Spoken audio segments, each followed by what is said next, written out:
from irrefusable cash incentives to an attempt to unify the sport. Here's why the PGA and European tours have agreed to join forces with LIV Golf. The golf world was completely turned upside down when the PGA Tour Commissioner, Jay Monahan, made the shocking announcement that the PGA and European Tour would effectively be merging with LIV Golf. This announcement that the world of golf would be reunifying after LIV held its inaugural season back in 2022. The reason why this announcement has caused such an upset is because, up until now, Jay Monahan has made it abundantly clear that he has no desire to work with the Saudi-backed LIV.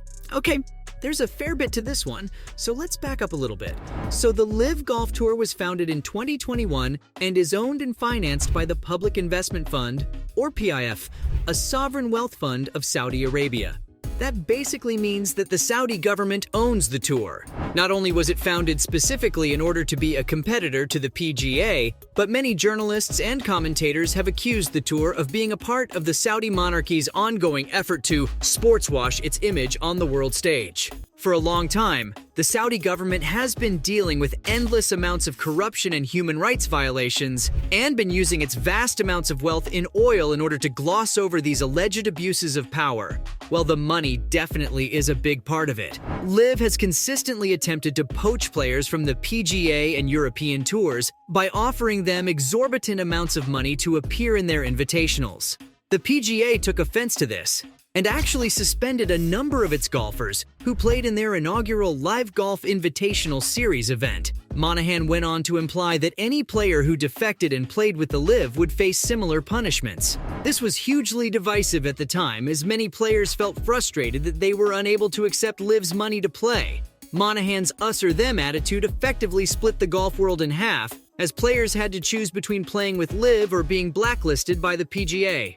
Part of the reason why LIV's offers were so enticing to golfers was because, unlike the PGA, LIV is a for-profit entity, and because they are financed by the Saudi government, essentially have unlimited cash to throw around. See, the PGA operates as a non-profit organization. On paper, it doesn't make any money. It receives sponsorships from outside investors, and players can win prize money rather than through contracts and salaries. This means that the PGA is exempt from paying federal taxes, basically because they don't pay their players. So you can see why the LIV's offer is really tempting, right? They are willing to offer their invited golfers a solid payment just for showing up. Where this gets a bit messy, ethics-wise, is when you consider where the money is coming from. And ask yourself, would you be keen to be used by a government in an attempt to rehabilitate their image? So it's tricky. I'm sure the PGA weren't too happy about the idea of LIV being able to essentially run them out of business because they have all that oil money kicking around. It's like when Walmart sets up shop in your small town, forcing all the mom and pop stores to close up shop since they can't compete. But then you run into a lot of issues with anti-competition accusations with the PGA. They probably shouldn't be allowed to ban golfers just because they decide to play on another tour. In fact, several players who were banned by the PGA for playing with LIV filed an antitrust lawsuit, and the U.S. Department of Justice started an investigation into the PGA Tour's anti-competitive behavior.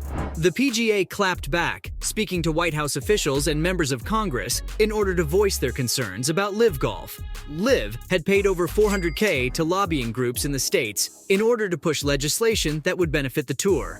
Need I remind you that since LIV is financed by the PIF, this effectively meant that American lawmakers were effectively taking money from the Saudi government. Needless to say, things between the PGA and the LIV were really hostile for a very long time.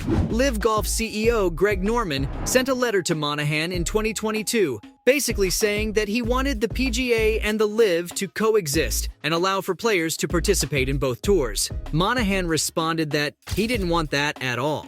The PGA commissioner remained adamant for a long time that he did not approve of LIV Golf, and that he would not back down on choice to punish golfers who chose to defect. Well, that was until he did a total backflip on the issue in June 2023. Monahan announced that he had inked a deal with LIV Golf behind closed doors in order to bring the PGA, the European Tour, and LIV Golf under the same banner. Monahan claimed that this merger would lead to a new collectively owned, for-profit entity. After 2 years of disruption and distraction, this is a historic day for the game we all know and love.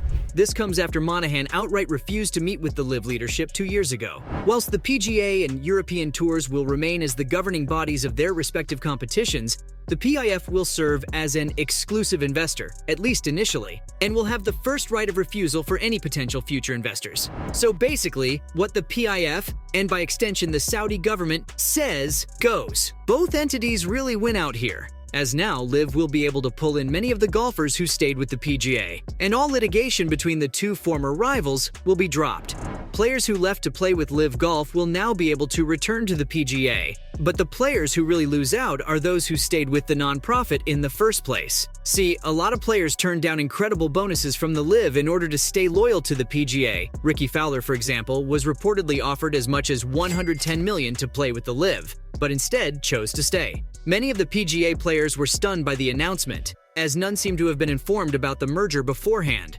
Most of them only found out when the story broke on social media, and have aired feelings of betrayal at the tour's decision to merge. Mackenzie Hughes tweeted, "Nothing like finding out through Twitter that we're merging with a tour that we said we'd never do that with." On the other side, LIV defectors like Phil Mickelson called it an awesome day for the sport. So what is the world of professional golf going to look like now there is essentially only one entity? Well, only time will tell. The PGA will apparently retain its nonprofit status and will hold administrative rights over the running of the tour. But it also seems inevitable that there will be some significant PIF influence over the competition now that they are holding the purse strings.